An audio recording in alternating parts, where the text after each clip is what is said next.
Time for an American Family News Update. I'm Bronson Woodruff. House Republicans narrowly approved their budget framework today. This is a political turnaround after Speaker Mike Johnson worked into the night to satisfy GOP holdouts who would not approve of trillions of dollars in tax breaks without deeper spending cuts.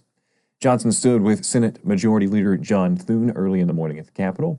Johnson said President Trump's, quote, big beautiful bill, which seeks as much as $1.5 trillion in cuts to federal programs and services, was on track. The Speaker had abruptly halted voting Wednesday night.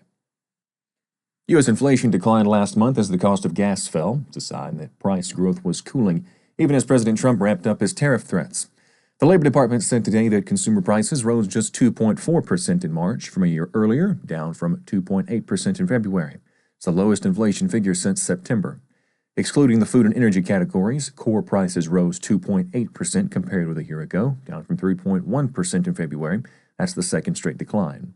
Economists closely watch core prices because they're considered a better guide to where inflation is headed.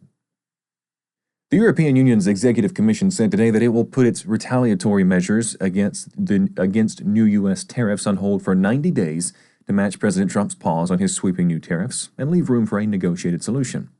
European Commission President Ursula von der Leyen said that the Commission, which handles trade for the 27-member countries, quote, took note of the announcement by President Trump.